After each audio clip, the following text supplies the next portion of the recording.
Shalom, selamat pagi saudaraku yang dikasihi Tuhan. Pagi hari ini saya akan berbicara tentang pernikahan Kristen. Sama halnya dengan ketika pertama kali kita memutuskan untuk menjadi murid Yesus, begitu juga ketika kita pertama kali diberkati dalam pernikahan Kristen, selalu mesti muncul semboyan dalam kehidupan kita, no turning back. Nah saudara, seperti yang kita tahu bersama, banyak pendeta yang mengkhotbahkan ini bahwa mujizat pertama kali dalam perjalanan pelayanan Yesus di muka bumi ini ketika dia ada di pesta pernikahan di Kana. Nah, hal yang menarik di Kana itu sebab tradisi Yahudi, mereka berkata bahwa setiap kali pernikahan tanpa anggur adalah satu peristiwa yang sangat memalukan. Nah, kekasih Tuhan, pagi hari ini yang kita lihat dalam peristiwa ini sama dengan pernikahan kita. Jangan pernah kita kehabisan anggur yang manis dalam pernikahan Kristen kita. Nah saudara, mari kita lihat apa yang Yesus lakukan yang saya mau share buat saudara. Saya tertarik mulai dari ayat Yohanes 2 ayat 5 dan 6. Tetapi ibu Yesus berkata kepada pelayan-pelayan, apa yang dikatakan kepadamu, buatlah itu.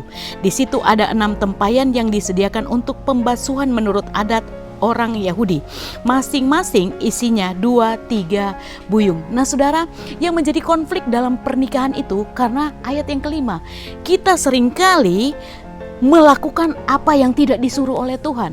Ketika kita mengalami konflik dalam pernikahan, yang kita lakukan bukan yang disuruh Tuhan, tetapi yang dilakukan apa maunya kita. Ini konflik pertama dalam pernikahan. Yang kedua, mari kita lihat mujizatnya terjadi di apa? Di tempayan-tempayan. Saudara, tahukah saudara bahwa tempayan yang dipakai Yesus untuk mengubah air menjadi anggur adalah tempayan-tempayan sebenarnya untuk tempat pembasuhan kaki. So bayangkan apa maksudnya ini? Ternyata saudara, mujizat itu dimulai ketika salah satu di antara kita sebagai pasangan mau merendahkan hati, mau merendahkan diri. Sumber konflik itu karena salah satu tidak mau mengalah, salah satu mempertahankan prinsip, salah satu mempertahankan pengalaman, salah satu mempertahankan apa yang dia yakini benar. Ini yang menjadi konflik dalam pernikahan. Nah, dalam pernikahan saudara hari-hari ini ada banyak hal yang terjadi di masa pandemi ini, banyak perceraian terjadi. Tetapi pagi hari ini ketika saudara dengar firman Tuhan ini, jangan pernah melakukan apa yang tidak pernah disuruh Tuhan.